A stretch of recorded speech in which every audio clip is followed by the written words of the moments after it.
Hello दोस्तों, नमस्कार। मैं भी एक आप सभी का बहुत बहुत स्वागत करता हूं एक और नए क्लास में। तो आप सब कैसे हैं? उम्मीद करता हूं आप सब अच्छे होंगे और आप सभी के यूपी पुलिस एग्जाम 2026 की तैयारी बहुत ही अच्छी तरीके से चल रही होगी। साथियों, आज की इस क्लास में हम लोग अति संभावित पेपर का हल करने वाले हैं। तो इस पेपर में 80 सवालों को डिस्कस करेंगे जो कि यूपी पुलिस एग्जाम के लिए मोस्ट इंपॉर्टेंट क्वेश्चन रहने वाले हैं। आपके शिफ्ट के लिए भी एक्सपेक्टेड सवाल इस क्लास में हम लोग डिस्कस करेंगे। तो आप सभी का टारगेट 80 सवाल में से कम 40 सवाल करने का होगा। ये टेस्ट देकर दिखाइए और अपना स्कोर हमें बताइए कि आप सभी का स्कोर इस सेशन से कितना रहा। तो साथियों, यदि आप सभी का इन 80 सवाल में से 40 सवाल सही होता है तो समझिए कि आपकी तैयारी बहुत ही शानदार तरीके से चल रही है। यदि आप सभी का 40 स्कोर नहीं हो पाता है तो आपको अधिक मेहनत करने की आवश्यकता है। आज 11 अप्रैल है, आपका पेपर 8 जून से स्टार्ट हो रहे हैं, यानी 2 महीने में से भी 3 दिन कम हो चुका है। तो साथियों, यहाँ से आपको अधिक से अधिक क्वेश्चनों को प्रैक्टिस करने की आवश्यकता है। आप जानते हैं कि अधिक से अधिक क्वेश्चनों को प्रैक्टिस करेंगे तभी हमारे पेपर में वो सवाल मिलेंगे जो हम तैयारी करके जाएंगे अपने पेपर में, अपने रियल में पेपर के शिफ्टों में बैठने वाले हैं। यदि आप सभी का भी टारगेट है कि इस बार हमें वर्दी लेनी है तो इस क्लास को पूरा देखेंगे और अधिक से अधिक आप खुद से क्वेश्चनों का प्रैक्टिस करना स्टार्ट करेंगे आज से। मेरी बात मानिए, यदि आपका सिलेक्शन नहीं होता है तो ये आपकी बहुत बड़ी गलती होगी। आप जानते हैं किसी भी एग्ज़ाम को क्रैक करना वो हमारे ही हाथों में होता है। हम कितना पढ़कर और कितने स्मार्ट वर्क तरीके से पढ़कर सभी प्रश्नों को तैयार करके अपने पेपर में बैठते हैं, ये सब कुछ आप ही पे डिपेंड होता है। बस मेहनत हमें बहुत ही अच्छी वे में करनी है। तो साथियों, इस क्लास के 80 सवाल को आप अटेम्प्ट करिए। ज़्यादा समय हम आप सभी का नहीं लेंगे, मुश्किल से 20 से 25 मिनट पे ये क्लास हम समाप्त करने का प्रयास करेंगे। बस 20 से 25 मिनट हमें आप दीजिए और अपना स्कोर चेक करिए भाई, और अपनी तैयारी को जांचिए कि आप सभी की तैयारी इस टाइम किस पीक पॉइंट पर चल रही है। डेली क्लास हम आपको दे रहे हैं बहुत ही शानदार तरीका, जो भी क्वेश्चन आपके पेपर में बन सकते हैं वही सारे सवाल हम क्लास में डिस्कस करें। टारगेट हमारा एक ही है भाई, वो है 8 जून, 9 जून और 10 जून। इसके बाद तो पेपर आपका समाप्त हो जाएगा। तो चलिए क्लास को शुरू करते हैं। लास्ट में आप लोग अपना स्कोर करिए। आप जानते हैं हर एक क्लास का लास्ट में हम कमेंट जरूर चेक करते हैं, तो स्कोर हम आप सभी से पूछेंगे तो आप जरूर बताइएगा। तो पहला प्रश्न देखिए, सोचिए समझिए परखिए, उसके बाद उत्तर करिएगा। होम रूल आंदोलन किसके द्वारा प्रारंभ किया गया था? होम रूल आंदोलन किसके द्वारा प्रारंभ किया गया था? तो बाल गंगाधर तिलक के द्वारा शुरू किया गया था। पहले का सी ऑप्शन बिल्कुल राइट आंसर हो जाएंगे। नेक्स्ट अगला सवाल को देखिए, क्वेश्चन नंबर 2 को। वर्तमान में भारतीय संविधान की समवर्ती सूची में कितने विषय शामिल हैं? वर्तमान में भारतीय संविधान की समवर्ती सूची में कितने विषय शामिल हैं? तो पूरे 52 विषय शामिल हैं। सी ऑप्शन बिल्कुल राइट आंसर हो जाएंगे। नेक्स्ट अगला सवाल को देखिए, क्वेश्चन नंबर 3 को। स्वामित्व योजना कब प्रारंभ की गई थी? किस तारीख को, किस वर्ष में प्रारंभ की गई थी स्वामित्व योजना? तो 24 अप्रैल 2021 को प्रारंभ की गई थी। ऑप्शन है बिल्कुल राइट आंसर हो जाएंगे। नेक्स्ट अगला सवाल को देखिए, क्वेश्चन नंबर 4 का राइट आंसर क्या बनेगा? परमाणु के सबसे बाहरी कोश में इलेक्ट्रॉनों की अधिकतम संख्या क्या हो सकती है, यानी कितनी हो सकती है? परमाणु के बाहरी कोश में इलेक्ट्रॉनों की अधिकतम संख्या कितनी हो सकती है? तो 8 हो सकती है मेरे दोस्त। बी ऑप्शन बिल्कुल राइट आंसर हो जाएंगे। नेक्स्ट अगला सवाल को देखिए, क्वेश्चन नंबर 5 को। किस ग्रह को लेटा हुआ ग्रह कहा जाता है? किस ग्रह को लेटा हुआ ग्रह कहा जाता है? तो अरुण ग्रह को लेटा हुआ ग्रह कहा जाता है। डी ऑप्शन बिल्कुल राइट आंसर हो जाएंगे। नेक्स्ट अगला सवाल को देखिए, क्वेश्चन नंबर 6 को। भारतीय संविधान का अनुच्छेद 61 किससे संबंधित है? भारतीय संविधान का अनुच्छेद 61 ये किससे संबंधित है? तो ये राष्ट्रपति पर महाभियोग से संबंधित है। सी ऑप्शन बिल्कुल राइट आंसर हो जाएंगे। नेक्स्ट अगला सवाल को देखिए, क्वेश्चन नंबर 7 को। मिनिकॉय और मालदीव के बीच स्थित चैनल को किस नाम से जाना जाता है? मिनिकॉय और मालदीव के बीच स्थित चैनल को किस नाम से जाना जाता है? तो 8 डिग्री चैनल के नाम से जाना जाता है। सी ऑप्शन बिल्कुल राइट आंसर हो जाएंगे। अगला सवाल को देखिए, क्वेश्चन नंबर 8 का राइट आंसर क्या बनेगा?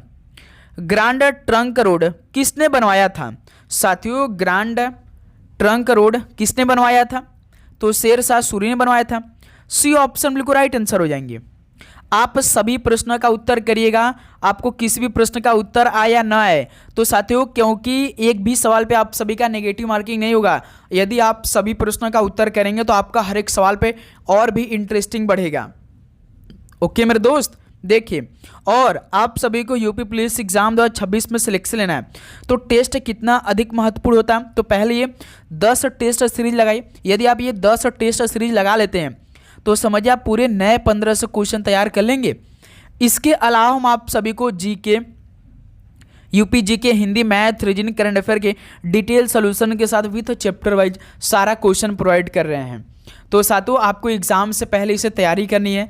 बहुत सारे क्वेश्चन इस पीडीएफ से आपको मिलने वाले हैं। तो आपको इस नंबर पर मैसेज करके ये पीडीएफ अपने पास मंगा लेना है। सबको ये करना अनिवार्य है। जो भी स्टूडेंट यूपी पुलिस एग्जाम 2026 की तैयारी करा, इस नंबर मैसेज करके ये पीडीएफ अपने पास मंगा ले और एक एक सेट डेली लगाते रहें भाई। ओके, और क्लास काफ़ी अच्छे तरीके से करते रहे भाई। इतना आपको करने की आवश्यकता होगा। मॉक टेस्ट भी आप लगाएंगे, टेस्ट लगा लेंगे तो उसी में आपका मॉक टेस्ट क्लियर हो जाएगा मेरे दोस्त। ओके, देखिए, ग्रेट इंडियन डेजर्ट को ये किस रेगिस्तान के नाम से भी जाना जाता है? ग्रेट इंडियन डेजर्ट को किस रेगिस्तान के नाम से भी जाना जाता है? तो थार रेगिस्तान के नाम से। डी ऑप्शन राइट आंसर है। नेक्स्ट अगला सवाल को देखिए, क्वेश्चन नंबर 10 को। 2007 में यूटीआई बैंक का नाम बदलकर क्या कर दिया गया? 2007 में यूटीआई बैंक का नाम बदलकर क्या कर दिया गया? तो एक्सिस बैंक कर दिया गया था। डी ऑप्शन बिल्कुल राइट आंसर हो जाएंगे। नेक्स्ट अगला सवाल को देखिए, क्वेश्चन नंबर 11 का राइट आंसर क्या बनेगा? उत्तर प्रदेश में वुमेन पावर लाइन यानी WPL के संपर्क नंबर क्या है? उत्तर प्रदेश में वुमेन पावर लाइन WPL के लिए संपर्क नंबर कितना है? तो 1090 है। डी ऑप्शन बिल्कुल राइट आंसर हो जाएंगे। नेक्स्ट अगला सवाल को देखिए, क्वेश्चन नंबर 12 को। सरदार सरोवर परियोजना ये किस राज्य में और किस नदी पर स्थित है? तो साथियों, सरदार सरोवर जो सरोवर परियोजना है ये किस राज्य में और किस नदी पर स्थित है? ध्यान रखिए, उत्तर प्रदेश में स्थित है और गंगा नदी पर स्थित है। बी ऑप्शन बिल्कुल राइट आंसर हो जाएंगे। नेक्स्ट अगला सवाल को देखिए, क्वेश्चन नंबर 13 को। भारतीय राष्ट्रीय कांग्रेस का पहला मुस्लिम अध्यक्ष कौन था? भारतीय राष्ट्रीय कांग्रेस का पहला मुस्लिम अध्यक्ष कौन था? तो बदरुद्दीन तैयबजी थे। बी ऑप्शन बिल्कुल राइट आंसर हो जाएंगे। नेक्स्ट अगला सवाल को देखिए, क्वेश्चन नंबर 14 को। प्रधानमंत्री किसान मानधन योजना कब लागू की गई थी? तो साथियों, प्रधानमंत्री किसान मानधन योजना कब लागू की गई थी? तो 12 सितंबर 2019 को लागू की गई थी। ऑप्शन बिल्कुल राइट आंसर हो जाएंगे। नेक्स्ट अगला सवाल को देखिए, क्वेश्चन नंबर 15 का राइट आंसर क्या बनेगा? बेटी बचाओ बेटी पढ़ाओ योजना की शुरुआत कब की गई थी? बेटी बचाओ बेटी पढ़ाओ योजना की शुरुआत कब की गई थी? बताएंगे आप सभी लोग। इस सवाल का राइट आंसर क्या बनेगा? तो 22 जनवरी 2015 को इसकी शुरुआत की गई। ऑप्शन भी बिल्कुल राइट आंसर हो जाएंगे। नेक्स्ट अगला सवाल को देखिए, क्वेश्चन नंबर 16 को। 2011 की जनगणना के अनुसार भारत का लिंगानुपात प्रति 1000 पुरुषों पर महिलाएं कितनी थी? बताइए। जनगणना 2011 के अनुसार भारत का लिंगानुपात में प्रति 1000 पुरुषों पर महिलाएं टोटल कितनी थी? तो केवल 943 थी, 943 थी। सी ऑप्शन बिल्कुल राइट आंसर हो जाएंगे। नेक्स्ट अगला सवाल को देखिए, क्वेश्चन नंबर 17 को। सूचना प्रौद्योगिकी अधिनियम 2000 की कौन सी धारा साइबर आतंकवाद से संबंधित है? सूचना प्रौद्योगिकी अधिनियम 2000 की कौन सी धारा साइबर आतंकवाद से संबंधित है? तो ये धारा 66 यप से संबंधित है। डी ऑप्शन बिल्कुल राइट आंसर है। नेक्स्ट अगला सवाल को देखिए, क्वेश्चन नंबर 18 को।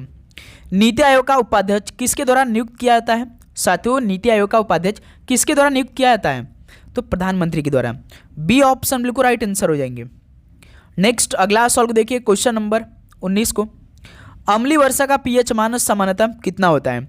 अम्लीय वर्षा का जो पीएच मान होता है वो सामान्य रूप से कितना होता है? तो 5.6 से कम होता है। सी ऑप्शन बिल्कुल राइट आंसर हो जाएंगे।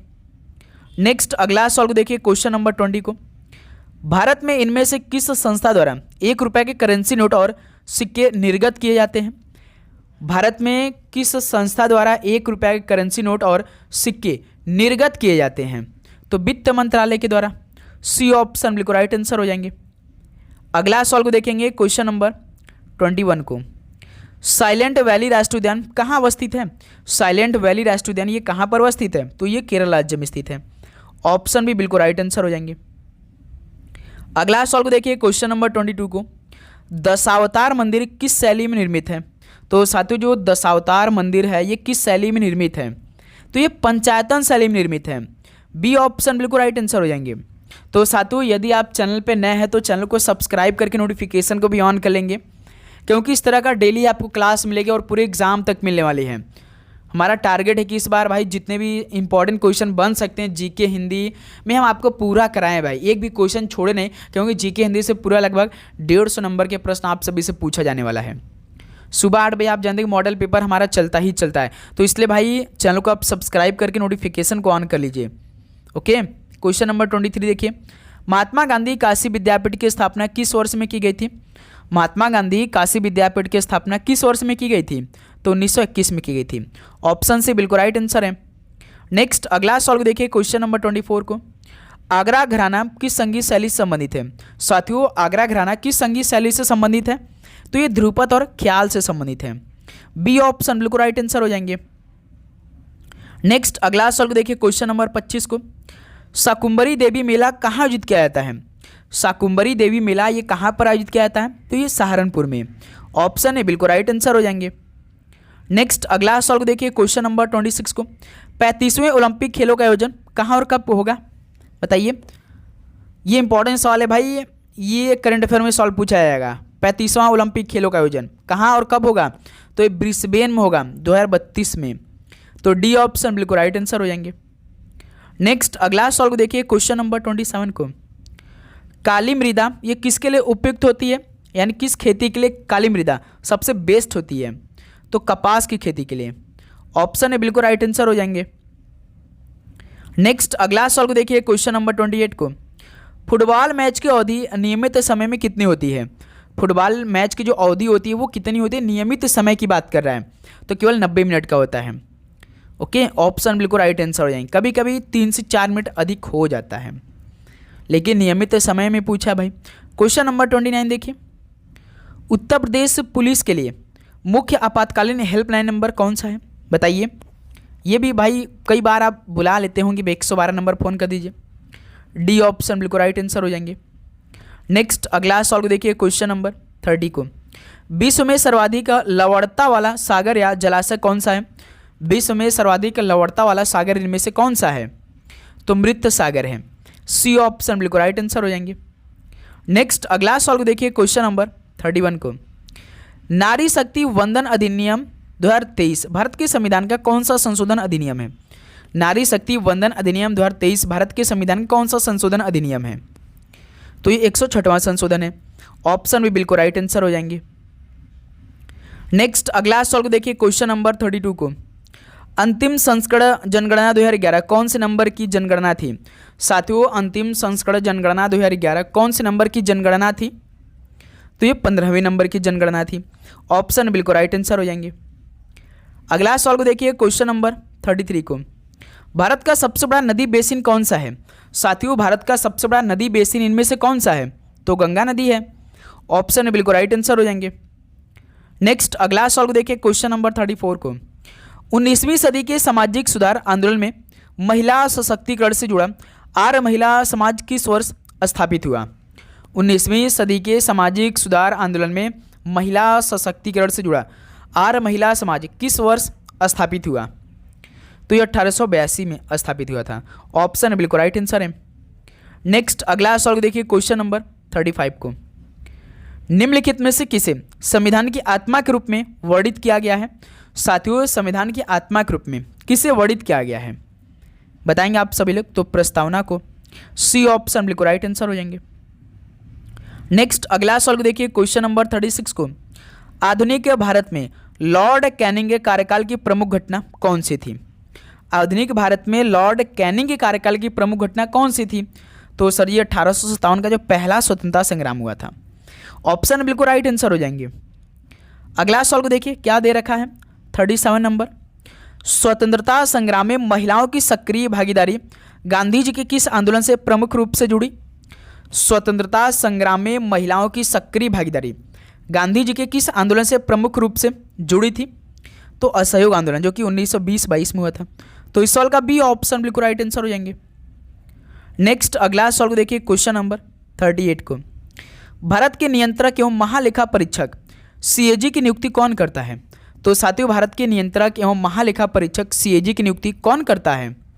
तो राष्ट्रपति साहब करते हैं। सी ऑप्शन बिल्कुल राइट आंसर हो जाएंगे। नेक्स्ट अगला सवाल देखिए क्वेश्चन नंबर 39 को। 2004 की हिंद महासागर सुनामी ने भारत के किस तटीय राज्य को सबसे अधिक प्रभावित किया था? तो साथियों 2004 की हिंद महासागर सुनामी ने भारत के किस तटीय राज्य को सबसे अधिक इफेक्ट किया था या प्रभावित किया था? तो ये तमिलनाडु राज्य को किया था। ऑप्शन बिल्कुल राइट आंसर हो जाएंगे। नेक्स्ट अगला सवाल देखिए क्वेश्चन नंबर 40 को। आगरा शहर का संस्थापक कौन था? आगरा शहर का संस्थापक कौन था? सिकंदर लोदी था। सी ऑप्शन बिल्कुल राइट आंसर हो जाएंगे। नेक्स्ट अगला सवाल देखिए क्वेश्चन नंबर 41 को। निम्नलिखित व्यंजनों में से कौन सा संयुक्त व्यंजन नहीं है? तो साथियों इन व्यंजनों में से कौन सा संयुक्त व्यंजन नहीं है? देखिए छ एक संयुक्त व्यंजन है, त्र और स्र, लेकिन जो स है षटकोण स वाला ये संयुक्त व्यंजन नहीं है, तो बी ऑप्शन बिल्कुल राइट आंसर होंगे। नेक्स्ट अगला सवाल देखिए क्वेश्चन नंबर 42 को। करणवाचक क्रिया विशेषण में किस प्रकार के विराम चिन्ह प्रयोग होता है? करणवाचक क्रिया विशेषण में किस प्रकार के विराम चिन्ह का प्रयोग होता है? तो अर्ध विराम का प्रयोग होता है। डी ऑप्शन बिल्कुल राइट आंसर है। नेक्स्ट अगला सवाल देखिए क्वेश्चन नंबर 43 को। पिता ने समझाया कि सदा सत्य बोलना चाहिए, यह वाक्य उदाहरण किसका है? किस वाक्य का है? पिता ने समझाया कि सदा सत्य बोलना चाहिए, तो सीधा सीधा मिश्र वाक्य का ये एग्जाम्पल है। सी ऑप्शन बिल्कुल राइट आंसर है। नेक्स्ट अगला सवाल देखिए क्वेश्चन नंबर 44 को। साधु का स्त्रीलिंग शब्द कौन सा होगा? साधु का स्त्रीलिंग शब्द कौन सा होगा? तो साध्वी होगा। बी ऑप्शन बिल्कुल राइट आंसर हो जाएंगे। ओके। नेक्स्ट अगला सवाल देखिए क्वेश्चन नंबर 45 को। परिमाणवाचक क्रिया विशेषण अव्यय है, बताइए दोस्त मेरे, परिमाणवाचक क्रिया विशेषण अव्यय है कौन सा है भाई? तो इतना। सी ऑप्शन बिल्कुल राइट आंसर है। नेक्स्ट अगला सवाल देखिए क्वेश्चन नंबर 46 को। निम्न में सर्वनाम शब्द कौन सा है? सर्वनाम शब्द कौन सा भाई? कौन एक सर्वनाम शब्द है। डी ऑप्शन बिल्कुल राइट आंसर है। नेक्स्ट अगला सवाल देखिए क्वेश्चन नंबर 47 को।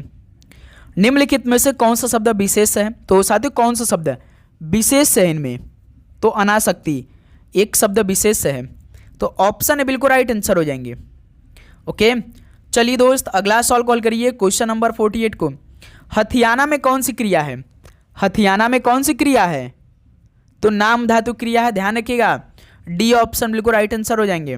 तो साथियों जैसा कि सबसे पहले आप तो यूपी होमगार्ड का भी पेपर देने वाले हैं, 25 अप्रैल से शुरू हो रहा है, तो जीके की तैयारी आप बहुत ही शानदार तरीके से कर रहे होंगे। तो आप जीके की तैयारी बहुत ही शानदार तरीके से करते रहिए, आधा तैयारी आपका वहीं से हो जाएगा जीके में, क्योंकि सेम क्वेश्चन वो भी आएगा, लेकिन यूपी होमगार्ड में थोड़ा सा बेसिक सवाल आप तैयार करके जाइएगा। ओके अच्छे से, जैसे कि महात्मा गांधी से रिलेटेड सारा सवाल आपको मालूम होना चाहिए, सुभाष चंद्र बोस के बारे में अच्छे से, राष्ट्रीय कांग्रेस का जितना भी अधिवेशन है अध्यक्ष वो मालूम होना चाहिए, और 1857 की क्रांति से सभी सवाल मालूम होना चाहिए, और जितने युद्ध हुए हैं सारे सवाल आपको मालूम है। कम से कम 20 से 25 नंबर तो आपको यही देकर जाएगा सवाल। भूतकाल के कितने भेद हैं भाई? तो 6 हैं। बी ऑप्शन बिल्कुल राइट आंसर है।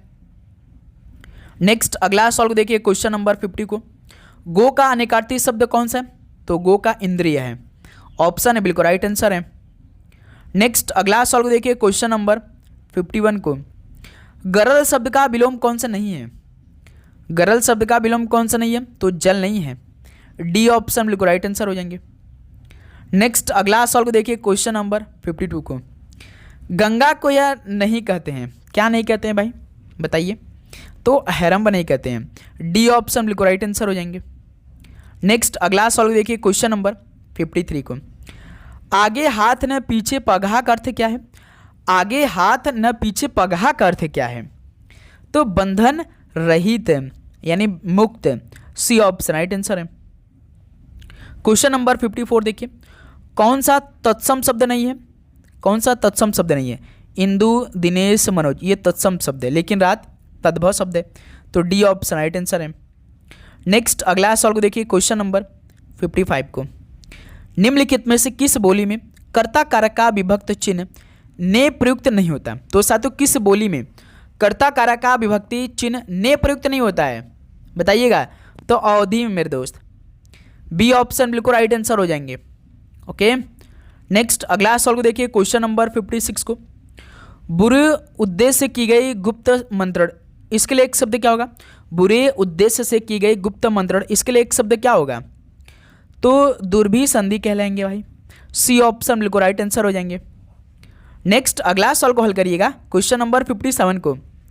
रसिक प्रिया का रचयिता कौन है? रसिक प्रिया का रचयिता कौन है? केशवदास है। डी ऑप्शन बिल्कुल राइट आंसर हो जाएंगे। ओके, क्वेश्चन नंबर 58 को हल करिए। भिक्षुक कविता का रचयिता कौन है? भिक्षुक कविता का रचयिता कौन है? तो निराला है। डी ऑप्शन बिल्कुल राइट आंसर है। अगला सवाल को देखिए, क्वेश्चन नंबर 59 को। मानस का हंस के लेखक का नाम क्या है? मानस का हंस के लेखक का नाम कौन है भाई? आप सब बताएंगे, मोस्ट इंपॉर्टेंट सवाल बनेंगे एग्जाम के लिए। तो अमृतलाल नागर हैं। डी ऑप्शन बिल्कुल राइट आंसर है। नेक्स्ट अगला सवाल को देखिए, क्वेश्चन नंबर 60। अपने किसके लिए लड़ना धर्म है? रिक्त स्थान के लिए उचित शब्द चुने। अपने सत्व के लिए कि स्वत्व के लिए? तो दोस्त मेरे अपने स्वत्व के लिए लड़ना धर्म है। बी ऑप्शन आपका परफेक्ट रिक्त स्थान की पूर्ति होगा, उचित शब्द है। ठीक है, नेक्स्ट अगला सवाल को देखिए, क्वेश्चन नंबर 61 को। हेय का विलोम शब्द क्या होगा? तो साथियों हेय का विलोम शब्द क्या होगा? तो ग्राह्य होगा। डी ऑप्शन बिल्कुल राइट आंसर हो जाएंगे। नेक्स्ट अगला सवाल को देखेंगे, क्वेश्चन नंबर 62 को। कीर्तिलता किस भाषा की रचना है? तो दोस्त मेरे जो कीर्तिलता है किस भाषा की रचना है? तो ये अपभ्रंश की रचना है मेरे दोस्त। सी ऑप्शन राइट आंसर है। नेक्स्ट अगला सवाल को देखेंगे, क्वेश्चन नंबर 63 को। निम्न में दंत वर्ण कौन सा है? दंत वर्ण की बात कर रहा है तो स, सीधा सीधा ऑप्शन बिल्कुल राइट आंसर है। नेक्स्ट अगला सवाल को देखिए, क्वेश्चन नंबर 64 को। मुझे बाहर जाना है, रेखांकित शब्द की पहचान करिए। ये केवल कौन सा पूर्ण विराम है? प्रश्नवाचक चिन्ह कि अल्प विराम कि लाघव चिन्ह? तो पूर्ण विराम है भाई। यही देखिए आपका हुआ है ना, रेखांकित शब्द यही पूछ रहा है। नेक्स्ट अगला सवाल को देखिए, क्वेश्चन नंबर 65 को। शुद्ध शब्द कौन सा है भाई? अनाधिकार की अंधकार, अहिल्या, अंतर्ध्यान। अंतर्ध्यान ठीक है भाई, सी ऑप्शन राइट आंसर होगा। उपयुक्त सभी नहीं होगा क्योंकि अनाधिकार गलत है। तो सी ऑप्शन अंतर्ध्यान आपका शुद्ध शब्द है। अगला सवाल को देखिए, क्वेश्चन नंबर 66 को। हम ताजमहल देखने जाएंगे, रेखांकित पद कौन सा सर्वनाम है? ये हम कौन सा रेखांकित पद है यानी कौन सा सर्वनाम है? तो पुरुषवाचक सर्वनाम है। बी ऑप्शन बिल्कुल राइट आंसर हो जाएंगे। नेक्स्ट अगला सवाल को देखिए, क्वेश्चन नंबर 67 को। विशेषण बताइए। तो छम में एक विशेषण है, ऑप्शन बिल्कुल राइट आंसर हो जाएंगे। नेक्स्ट अगला सवाल को देखिए, क्वेश्चन नंबर 68 को। निम्न में प्रार्थक क्रिया कौन सा है? तो साथियों निम्न में प्रार्थक क्रिया कौन सा है? तो गिराना। सी ऑप्शन बिल्कुल राइट आंसर हो जाएंगे। नेक्स्ट अगला सवाल को देखेंगे, क्वेश्चन नंबर 69 को। सेना युद्ध क्षेत्र में आगे बढ़ी, इस वाक्य में संबंधवाचक शब्द बताइए। सेनाएं युद्ध क्षेत्र में आगे बढ़ी, इस वाक्य में संबंधवाचक शब्द आप सभी बताना है, कौन सा होगा, क्या होगा? तो आगे। सी ऑप्शन बिल्कुल राइट आंसर हो जाएंगे। नेक्स्ट अगला सवाल को देखिए, क्वेश्चन नंबर 70 को। निम्न में कौन सा शब्द स्त्रीलिंग है? तो साथियों कौन सा शब्द स्त्रीलिंग है? तो भाषा। बी ऑप्शन बिल्कुल राइट आंसर हो जाएंगे। अगला सवाल को देखिए, क्वेश्चन नंबर 71 को। मध्यम पुरुष तू का सही बहुवचन क्या होगा? मध्यम पुरुष तू का सही बहुवचन क्या होगा? तो तुम लोग होगा। बी ऑप्शन बिल्कुल राइट आंसर हो जाएंगे। नेक्स्ट अगला सवाल को देखिए, क्वेश्चन नंबर 72 को। वह आई हो तो मेरी चिट्ठी उसे दे देना, इसमें कौन सा काल है? वह आई हो तो मेरी चिट्ठी उसे दे देना, इसमें कौन सा काल है? तो संभाव्य वर्तमान काल है। बी ऑप्शन बिल्कुल राइट आंसर हो जाएंगे। नेक्स्ट अगला सवाल को देखिए, क्वेश्चन नंबर 73 को। निम्न में भाववाच्य कौन सा भाई? भाववाच्य बताइए। तो मोहन से बैठा नहीं जाता, ये भाववाच्य है। सी ऑप्शन राइट आंसर है। अगला सवाल को देखिए, क्वेश्चन नंबर 74 को। क्रियापरक व्याकरणिक कोटि चिन्हित कीजिए। क्रियापरक व्याकरणिक कोटि चिन्हित करना है तो कौन सा भाई? कारक है। ऑप्शन बिल्कुल राइट आंसर हो जाएंगे। ओके भाई, लास्ट में आप सभी से हम स्कोर पूछेंगे, तो दोस्त मेरे आप चैनल पे नए हैं तो चैनल को सब्सक्राइब करके नोटिफिकेशन को ऑन करके रखिएगा। नीचे दिए गए शब्दों में तत्सम शब्द का चयन कीजिए। तो गौ एक तत्सम शब्द है। बी ऑप्शन बिल्कुल राइट आंसर हो जाएंगे। नेक्स्ट अगला सवाल देखिए, क्वेश्चन नंबर 76 को। अखरोट शब्द किस विदेशी भाषा से आया है? अखरोट शब्द ये किस विदेशी भाषा से आया है? तो ये पश्तो भाषा से आया। ऑप्शन बिल्कुल राइट आंसर है। नेक्स्ट अगला सवाल को देखिए, क्वेश्चन नंबर 77 को। रीत का अर्थ क्या है? रीत मतलब दोस्त मेरे सत्य, सदा रीत चली आई, रीत सदा चली आई, इसे कहते हैं ना, यानी सत्य सदा चली आती है। नेक्स्ट अगला सवाल को देखिए, क्वेश्चन नंबर 78 को। जिंदगी में कौन सा प्रत्यय, जिंदगी में कौन सा प्रत्यय आखिरी में जुड़ा होगा भाई, यानी गी है। ऑप्शन बिल्कुल राइट आंसर है। नेक्स्ट अगला सवाल को देखिए, क्वेश्चन नंबर 79 को। कौन सा शब्द अनिक का पर्यायवाची, अनिक का पर्यायवाची कौन सा? सेना। बी ऑप्शन बिल्कुल राइट आंसर है। अगला सवाल को देखिए, क्वेश्चन नंबर 80 को। रत्नाकर का संधि विच्छेद क्या होगा? तो रत्न प्लस आकर होगा, रत्नाकर। ऑप्शन बिल्कुल राइट आंसर है। तो साथियों 80 सवाल पूरा कंप्लीट हो गया। अब आप दोस्त बताइए कि इन 80 सवाल में से आप सभी का कितना स्कोर आज के सेशन से? तो साथियों उम्मीद करूंगा इन 80 सवाल में से कम 35 सवाल तो आप सभी का सही हुआ ही होगा अच्छी तरीके से। तो साथियों डेली इसी तरह आपके बीच क्लास आएगी, एक भी दिन का गैप नहीं होगा। अब जो पहले गैप होता था अब गैप नहीं होगा मेरे दोस्त, शानदार तरीके से डेली क्लास चलेगी। आप सभी को पढ़ना है, मेहनत करना है। ओके, तो बताइए कि आप सभी का इन 80 सवाल में से कितना स्कोर बना। तो आपको चैनल को सब्सक्राइब करके नोटिफिकेशन को ऑन करना है, अपने एग्ज़ाम के लिए खूब मेहनत करना है भाई। इस बार इतना मेहनत करना है कि हाँ एग्ज़ाम जो पेपर दे ना भाई लगे हाँ लो भाई ये सीट आपकी है, इतना मेहनत करना है भाई। 2 ही महीने की तो बात है भाई, जो भी पढ़िए मन से पढ़िए, तैयार करिए एक ही बारे में। ओके, तो चलिए इस क्लास को यहीं पर समाप्त करते हैं। कल मिलते साथ ही सुबह 8 बजे 8:05 पे एक नए क्लास के साथ। तो आप सभी को एग्जाम के लिए बेस्ट, आप लोग पढ़ाई करते रहिए। ऑल द बेस्ट, धन्यवाद, गॉड ब्लेस यू।